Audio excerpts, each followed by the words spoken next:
Hello everyone. Several of you said in your needs assessment that you might be doing a drag and drop activity, and several people have also expressed that they weren't quite sure how to do that.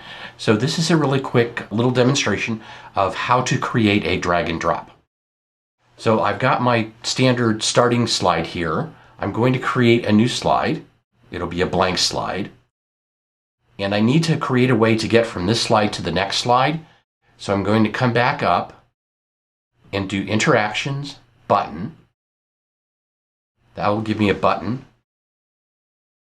Over in the properties panel, and if you don't have the properties panel open, just click on this little properties icon. And I'm going to change the name of this button to next.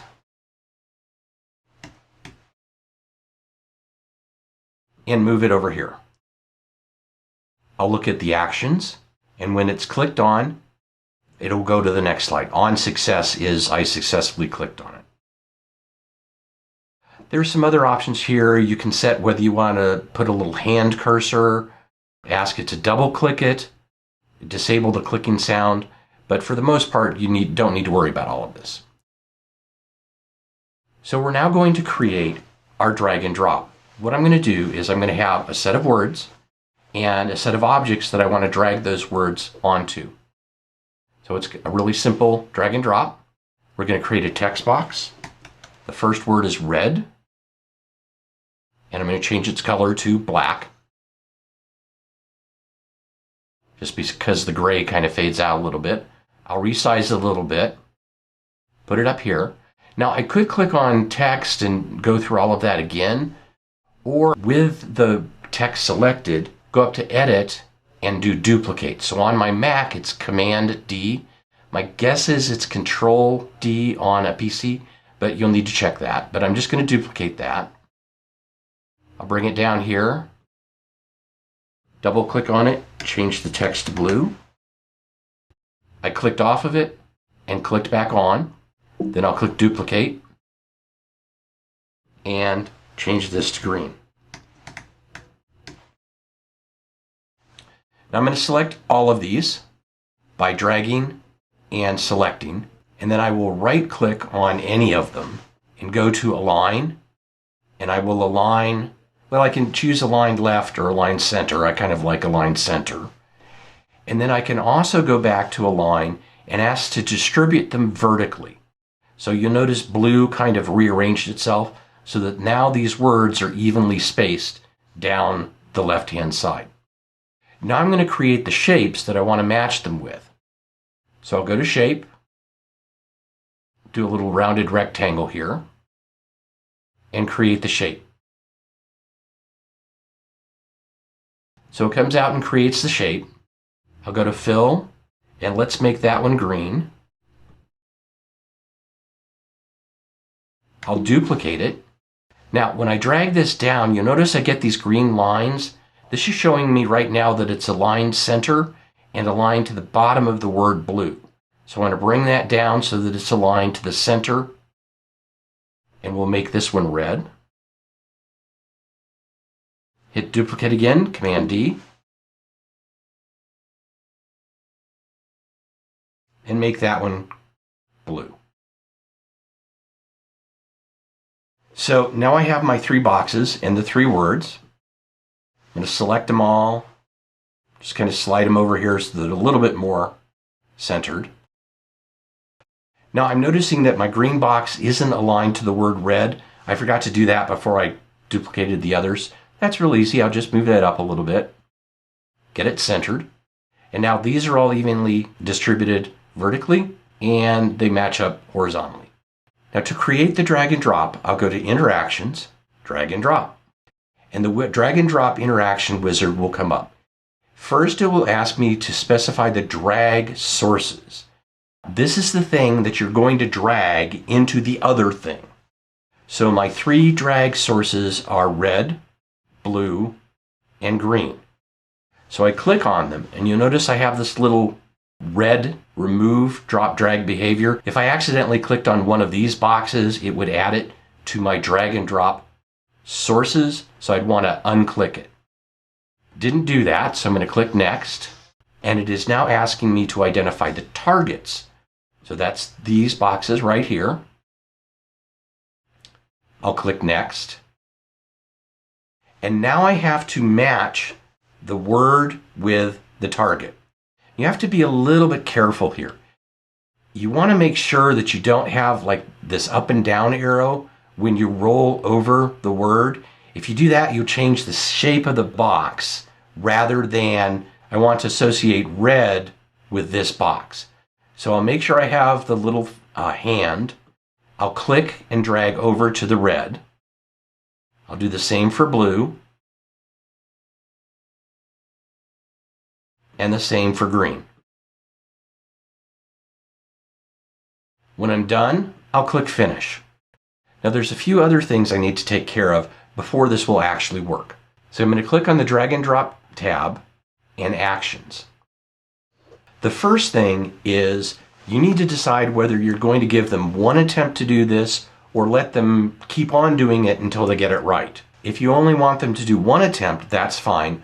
If you want to give them a remediation after only one attempt, what you might do is on failure, jump to a particular slide. Now I don't have a slide created here yet, but I could easily create a slide here. I'll do that right now.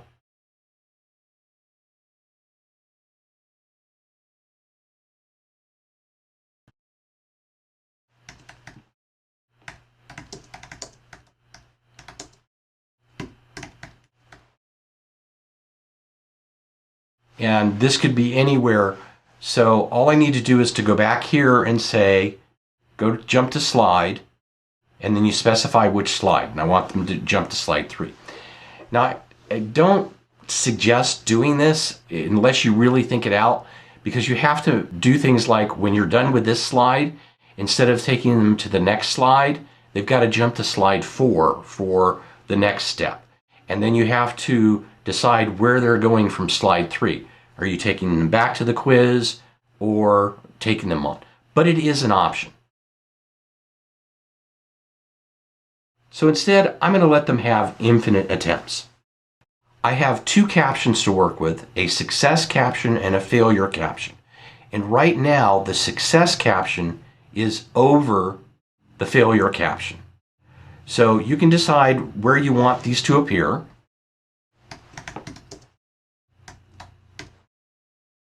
And whether they're going to appear or not.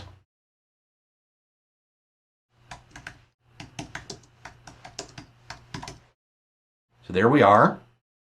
Move these so they line up again. So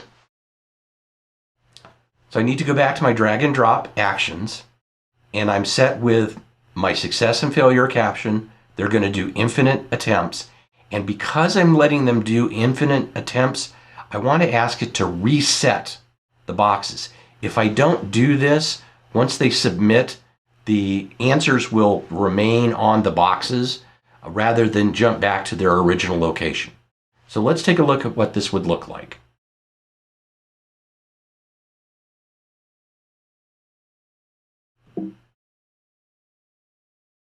So let's take a look at what this would look like. I'm going to play from this slide. I'll click the play button to start it. And now I can come in and drag my words to my boxes. When I click submit, it says, gives me my failure option and resets them.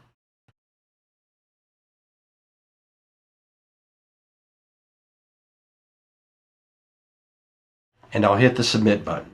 And when I get it right, it plays the remainder of that slide and then goes to the next slide. So I might have something, instead of here's the right answers, on this next slide, you could either take them to the next question in the quiz or to some other content. And speaking of quizzes, the other option you have is to include the reporting in the quiz. And so if I check that, it's how many points do I want to award. I can also report the answers. So if I leave that unchecked, it just adds 10 points to the score. If I leave this checked, the report answers, it will add that to the report that I'll get out of SCORM. Now I do have one other option. I can, on success, immediately go to the next slide. So if I change that slide to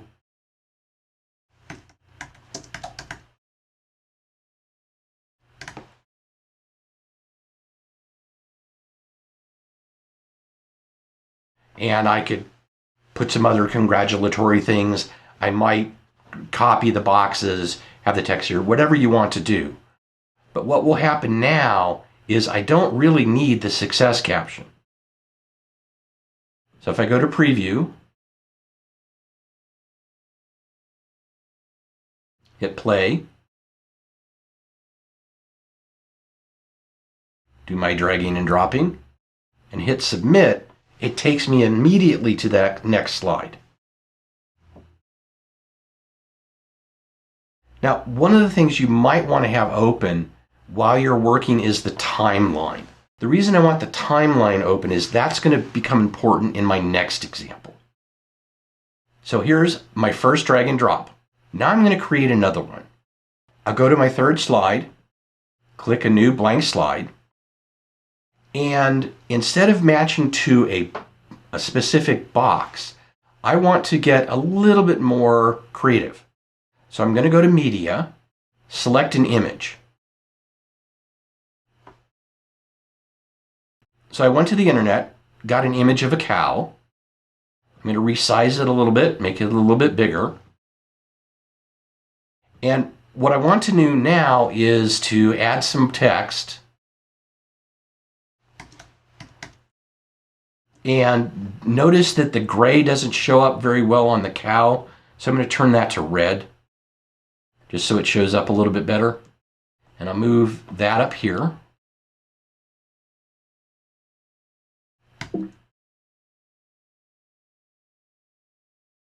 Duplicate a couple of words. We'll do head, forelegs,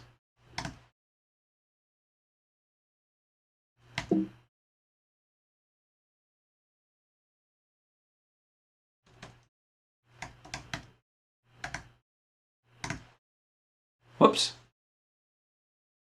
Okay, hind legs.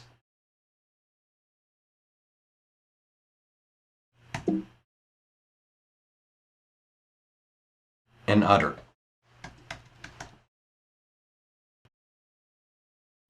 Go ahead and go to my align. This time align the tops. Distribute them horizontally so they're all equal. And now I have to identify areas on the cow. The cow is a single object. You notice it's down here, it's image 2. To make this a little bit easier, I'm going to rename it cow. So down here I can see cow. I can do the same thing with my text images to make those a little bit easier to read. So you notice when I click on udder, it selects that channel.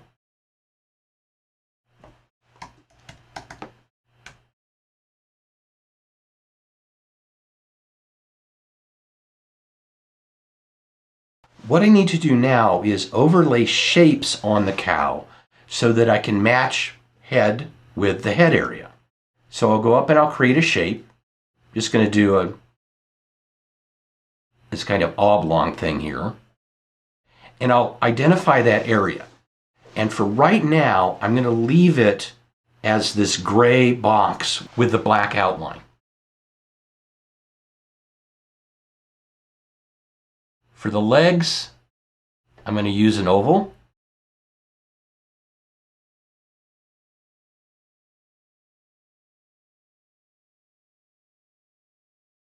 I'll do the same for the udder. And I have to be a little bit careful with the udder because I want this area to be the hind legs. So I'm going to create a shape a little bit more square. And if I have the nomenclature here unclear, that I apologize. Now, I may not want all of this area to be acceptable as to where the user can drag. So one of the things I can do is I can right click on an object and convert it to freeform. And when I do that, it will add handles to the object. So I can start to come in now and shrink this down a little bit so that it more accurately reflects the cow's head. Now, one of the things I've done is I've accidentally managed to click on the cow channel. So one of the things that will be helpful is to make sure that that cow is in the background. So I'm going to click on the cow and go to Arrange and Send to Back. And that way I can work on my smart object here and not worry about clicking on the cow. It's going to make that a little bit more head-shaped.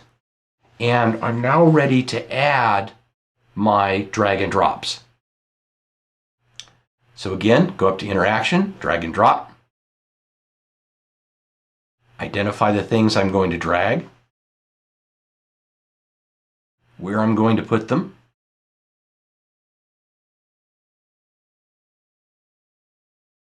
and then match everything up. So the head goes there, forelegs there, hind legs here, and udder here. I'll click Finish. Let them do infinite attempts. Make sure that I do Reset All. And I'll go ahead and test this.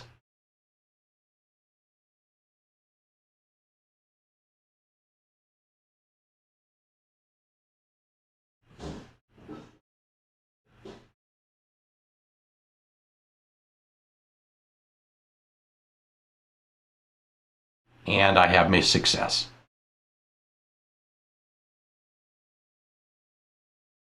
So again, I can decide if I just want to continue or if I want to go to the next slide upon success. Now this unfortunately looks rather ugly with all of these boxes. So I'm going to go back to the properties and select an individual box. And again, I should probably change the names of these. I'm going to call this head target so that it know that this is the target. So I'll go ahead and rename all of my pieces of the cow. Okay, so I've named all of the pieces. I'm going to click on my head target, and under Properties, Style, I'm going to change the opacity to 0, the fill to white, and the width of the outline to 0. And I managed to get opacity of 80 there, so I want it 0.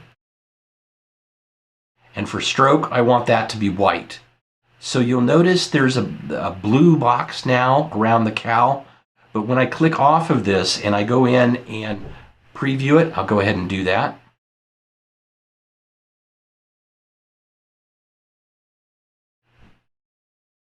So here's my cow, and when I drag head and leave it, it will leave it on the cow. So if you want to give a little bit of a hint of where the box might be, you could change this stroke to a gray, and so it kind of gives an outline of the area. For me, I think it's probably just better to leave it white so that it's invisible. So here I've taken a minute and I've just removed all of the fill and the lines for the other objects that I had created, the other shapes that I'd created. So I'll go ahead and preview this. So now I can go ahead and match up the various parts.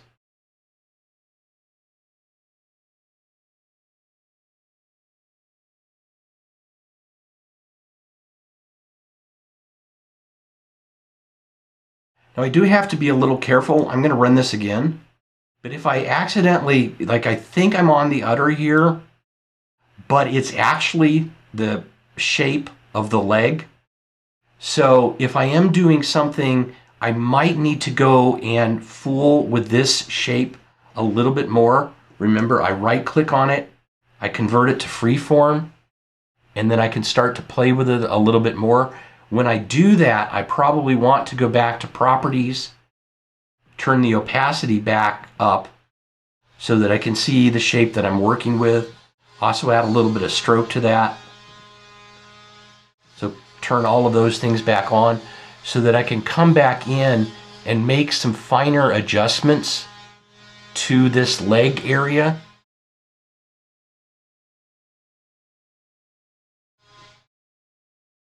So as you can see, now I've got my leg, then also there is the udder shape. Now, my issue with the udder now is that if I happen to click and drag it over there, it won't think it's in the udder.